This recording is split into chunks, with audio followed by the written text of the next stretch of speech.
to the Elite Life Podcast with your hosts, Trisha and Kylee. Here, we guide you on a journey of personal and professional transformation, revealing the secrets to success. Whether you're a seasoned pro or just starting out, join us as we unlock the doors to the elite world of growth, grit, and grace. So, let's dive in.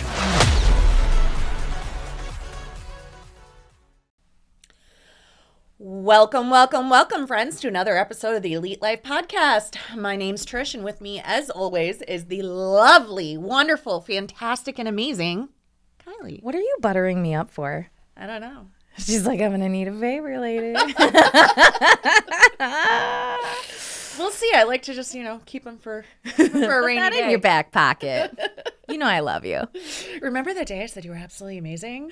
Yeah, I'm going to need you to roll out those body bags and pop the trunk of the Oldsmobile. And on that note, we have a family-friendly episode today. We do. I'm super excited to bring this to our listeners because as a family person, as a person with a family, and you don't have to have a family to embark on these adventures. You can do them with your friends. Yeah, we're going through 7 summer adventures for an elite summer season. I'm loving it. Elite summer season. It's going to be great. So we are going to tell you how to keep from being bored over the summer. As real estate agents, that's not a thing for us.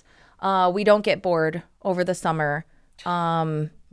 That's not a thing. However, I have heard, that kids out of school do get bored. So you're in the right spot. Yeah. So let's jump right in. The first thing we have for you, which is super fun, to become a household of homemade ice cream connoisseurs. Everybody loves ice cream. Who doesn't love ice cream? I can't think of a single person in my entire life that I've met who doesn't like ice cream. Right. And we all know that when you go out and try to buy things out in the world, it's ridiculously expensive. So instead of dropping $1 million at DQ, we think that you should make it at home. Have some fun. Yeah. And you can find recipes on Pinterest, on the internet, old cookbooks and things like that. I think it would be super fun to incorporate like pureed fruit, like strawberries and things like that. Because I personally do not like strawberry ice cream from the store.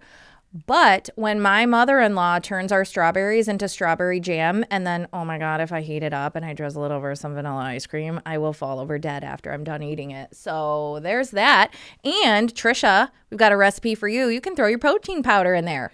Yeah. What? So Trisha's like, I'm not eating the ice cream. I will because I'll make mine out of frozen yogurt. Ooh. So frozen yogurt, or like you said, adding protein powder. It's a really easy way to get in extra protein. Mm-hmm. So I have often taken my protein powder and mixed it with some almond milk, threw it in the blender, mixed some fruit with it, bananas, peanut butter, whatever, and then freeze it up for ice cream in the evening because it's an evening snack that you don't have to feel guilty about. And in the summer, usually you're up later, you're outside. So it's very nice and refreshing. Yeah, I like to. What I've been doing lately is I'll get some cans of coconut milk. And then if you throw them in the back of the fridge, the cream will separate from the liquid. And so you drain that and then you have the cream and you just put a little bit of honey in it for people who are lactose intolerant. That's a really good recipe. And you can throw almond extract or vanilla extract in there. You can put some orange essential oil. It's so good. Well, everybody has Google because we have the internet on our phones now. Yeah, so this episode is not running down all of the ways you could possibly make ice cream. Okay. But do it. I got the message. I got it. Up next, why not create a family time capsule? So fun. Yeah. I think of this episode of Peppa Pig where the young kids Peppa's age are doing a time capsule, but they open the one that Mommy and Daddy Pig had put in, some 20 years ago. And I think that it's I think that it's really fun, and it's something that a lot of people don't do anymore because we have Google, we have Facebook memories. And so when you could totally print a couple of pictures and throw them in there, but I would definitely have my kids write like a story or like a little journal, or Ryan likes to play best, worst, weirdest. So when the kids get off of school, he'll be like, best, worst, weirdest for today. So you could totally do that for like, hey, best, worst, weirdest for this month or this time of life. Have them throw that in there. I think that would be super fun. I do too. And like when I was reading your notes for this episode, I was like, dude, I so wish I would have done this, because you think about like having your kid that's in like preschool or kindergarten, you know, put a couple things in there and like you said, write a little note. And then when they're 10, open it back up, and then when they're 15, open it back up, and just think of like how cool that would be to like reminisce on those things and like have those items. You know, I was just like picturing like, you know, the family standing outside in the backyard and they're pulling out their old teddy bear, or their roller skates, or like whatever they decided. Oh, so you're going like full burial. Do you have to bury a time capsule? I don't know. That's how, you know, when we watched TV in the 80s and 90s, they always dug up the time capsule out of the ground. So I mean, we have an attic. You could just put it in the attic. Forget about it. But I thought it was such a cool idea, because I always remember seeing it on like Saved by the Bell or one of those shows. And I was always like, dude, that would be amazing. And I never did it. And now my kids are practically grown. So everybody, go do this right now, because it's the coolest idea ever. And when you go and get it back out and look at it, it's going to be super fun. Yeah, and you could totally just throw it in like a Ziploc bag or like a shoebox or something. Well, and if you... People will just think you're burying your dead cat in the backyard.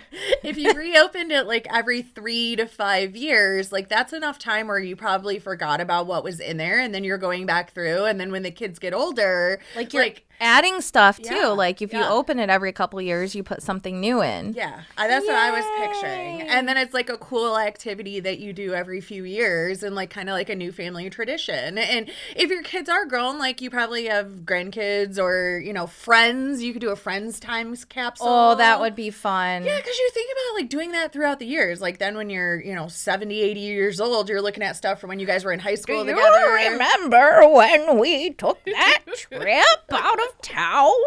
I think it's the coolest thing ever. Love it. So up next we have hiking and camping. Do you go camping?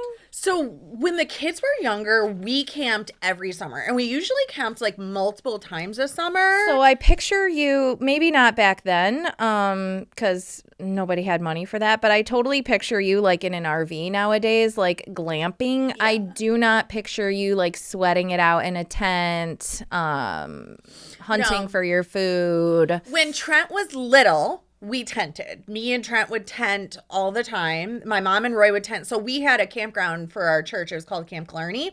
And you started going there. I was in Girl Pioneers, which is like the Lutheran version of Girl Scouts. I love it. Yeah. So the Girl Scouts have lost their mind these days.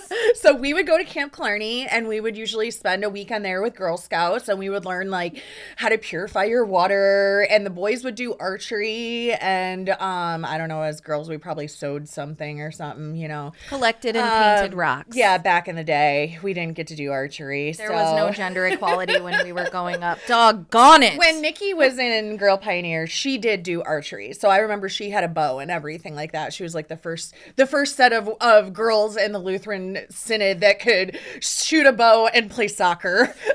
We had to get permission from the Pope on this one, y'all. Pope said yes.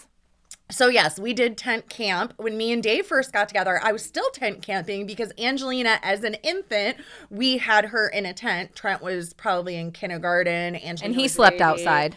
Yeah. So we all tented, but then we moved up to, I think it was Dave's mom had a pop-up. Okay. And the first time we used that was like life-changing. Yes, it is. Oh my gosh, a baby. I get a microwave. I don't have bugs coming in. You don't wake up on the air mattress that has deflated and it's on the ground. But a lot of our favorite memories are from camping. We have videos and stuff still from when we camped, and we did it all the time, and we had such a good time. And I was reading your notes like, oh yeah, as low as $10. The last time I went camping, I remember I went to Myers with Trent, and no joke, I spent was so embarrassing. I don't even know what we bought that we spent this much, but it was like $400 and some. Doing what? Did you buy brand new stuff? I don't know, but it was like almost $500, and I just remember the woman going, "All of this for camping?" And I was like, "Yes." For Trisha. So I'm like, for Trisha. I don't know what we bought. I'm sure there was like clothes and stuff in there that Trent needed or something. So we did, when Casey turned 5, she wanted to go camping. And we went to Pontiac Rec. And that's pretty urban camping situation. And so we pop the tent and Ryan does the things and we're having a great time. And I did take the portable DVD player just so like when it was lay down time, she had something that was familiar, to put on, whether it was a song or The Little Mermaid, I think is what we ended up taking because of course. And all night Ryan spent defending our campground from the gang of raccoons, trash pandas. I don't know if we're encouraging anybody to go camping with our stories. There are other places to go. You could camp in your backyard, though. You totally Remember can. We camped in your backyard. We did. We did in my mom's backyard, especially when the girls were like really little. And that way, like if they were like scared or something like that, we were able to just pull them right into Mimi's house and everybody was happy. But what I did want to say is getting a campground it can be very affordable. And if you don't pull the Trisha and you just bring hot dogs, hot dog buns, s'more stuff, you're looking at maybe $40 and you're good to go. Yeah, for sure. Oh, and go on a hike while you're there. That was the whole situation that we were trying to. So yeah, we did a lot of hiking and stuff. I have some pictures from us hiking around Camp Clarney and going up and down the hills and stuff. I enjoy it. I miss when I think it was Highland Rec used to have equestrian. Yeah. And I'm desperate. I am definitely taking my girls horseback riding this summer. That'll We're doing be fun. It's going to be so fun. So speaking of that, the next one we have is to keep the competition going all summer long with a mini golf game. So that is super fun. We used to do putt-putt with Trent all the time when he was younger. Lowest score wins bragging rights. And I like that you put to do it throughout the summer. So it's like ongoing. You could have it on the fridge. Like yeah, and you can hit different ones. There's like in Waterford where I live, there's a couple indoor ones. There's Sportway has a huge one outdoors, and then I think it would be super fun to put the kids in the car and go on an adventure to, this city or that city and make a day out of it, like get ice cream. We're going to do putt-putt golf, and then you could always set something up in your backyard too. That would be super fun. Maybe make everybody responsible for creating their own like putt-putt hole, right? Oh, yeah. Get a bunch of boxes, markers, tape, glue, like all the things and be like, all right, maybe you could have people draw themes out of a hat and just be like, okay, I've got to make a clown themed one. I got to make a princess themed one.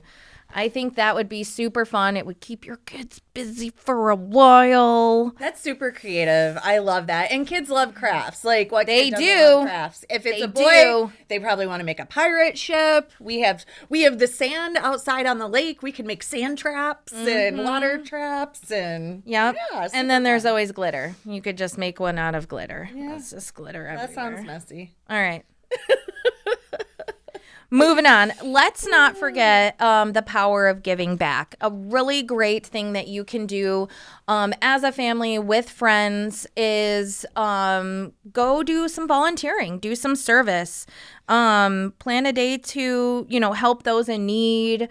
There's a lot of neighborhood beautification going on in the spring at the beginning of the summer. There's a lot of really great ways that you can partner with community outreach, feeding the homeless, and kids love to get involved in that. The girls and I were just talking about the church we used to go to. They have a homeless outreach, and God bless, shout out to Cindy Ogg, who would get some ladies together, volunteer, and they would put together packets for 100 people, and they would literally you've got these little church ladies driving around in downtown Detroit alleys, like just trying to reach people with the word of God, fill their heart, fill their bellies. And those kinds of missions always need help, whether it's, you know, a religious situation, or what's the word I'm looking for? Group. Or, you know, just something in the community that you can do. It's a really great way to fill your heart and work with the community and get the kids involved with, you know, thinking outside of themselves. Yeah, this is one that we hold very near and dear to our hearts and our family, and I've taken it into my company. Both Trent and Angelina have been doing community outreach since they were little. Trent, we started when he was in kindergarten with the Veterans Project. We made boxes for Christmas of things for the veterans that were inpatients at the VA. I will tell you, the men and women at the VA hospital, especially around the holidays, a lot of them don't get any visitors for Christmas. And we just would grab a box, put some pajamas, crossword puzzles, deck of playing cards, winter hat, wrapped it up, and then the kids would go and deliver and we would sing carols to them. And it was so emotional and they were so thankful. And the kids really enjoyed because the vets would, like, you know, I remember one of the gentlemen teaching Trent how to shake hands really well. And then they would like share stories. Yeah. And it filled us up on both sides. And then we have done me and Dave, and even if you're busy, like we did ringing the bell, the ringing the bell for the Salvation Army. Yeah, I've done that before. And you know, in the time when the kids are in sports and everybody's in things, it gets very busy. So we just did it in rotation. So like me and Trent went and rang the bell, and then it's just an hour. Yeah, the next shift, Dave and Angelina rang the bell, and then the next shift, me and Angelina rang the bell, and then the next shift, Dave and Trent rang the bell. So it was like not necessarily all four of us did it together, but we did it in different shifts, and we all got to do it. And then we also have implemented taking some of like Trent's hockey team. So we did Grace Centers of Hope, where we went down to Pontiac and we served lunch, and we took like a whole bunch of the kids, a whole bunch of Trent's friends from his hockey team. We all went down there. We all cooked the food. Me and Angelina served the food in the dining room. You get to explain a lot of ins and outs of like life lessons that they can really see and resonates with them. And then the last thing is if you have teenagers, this is especially important because if they're getting ready for college, one of the things that colleges want to see is community give back work. So I was talking to my niece Michaela, and this is actually something we just planned last weekend, because she was like, I said, what do you still need help with for your college, getting ready for college? And she's like, well, I haven't done enough charity community give back work. And I was like, oh, perfect. Like we do that all the time. We just did 1 million meals for Northridge, for Elite Realty, for the Elite Cures program. So there's many different, you know, avenues where even if your kid, like my kids never felt like, oh, we got to go do this. It's just been always part of them growing up. But if you do happen to have, you know, a kid that's kind of not really excited about doing it, there's some different whys that you can give them behind it, you know, giving back and helping others. But also if they want to get into a good college, it's good for your resume too. So, you know, sometimes we got to pivot and use the angles we have as parents to get everybody on the bus. Right? Just get on the damn bus. Yes. Some different things to think about and ways to navigate those conversations and different ideas. I'm going to be taking Michaela to Forgotten Harvest, and we'll be packing food that immediately goes out to the community. Usually it's like all these boxes of pizza that was contributed by Little Caesars. We put it in bags, tie it up, and then take it right out on the road and deliver it. Beautiful. And then I think our last one is reading. So I liked this one because my girls are old enough to start doing this, reading the book and then watching the movie. Ooh. And then having conversations about what you liked, what you didn't like, because I'm an avid reader. Well, before I had children and I actually had like brain space. So like, for example, The Gunslinger by Stephen King is one of my favorite series. And when they came out with the movie, I still to this day haven't seen it, but they swapped characters. And so they had Idris Elba playing the gunslinger Roland. And in the book, Roland looks completely different than Idris Elba. But the one thing in the book that's really pressed about Roland is his eyes. They are blue eyes. And so then I saw Idris Elba, they gave him blue eyes in the movie. I'm like, okay, we can watch it now. Like, or like you'll read the Harry Potter book and then you'll go through the movie because there's only so much that you can pack into a movie. And the girls have been really wanting to watch the Harry Potter series. And I'm like, well, some of it gets really dark toward the end, but we could probably do the first couple of books, read them as a family. And that's the other thing too, is don't just have your kids read it on your own. Pick a chapter where you popcorn read and you read together.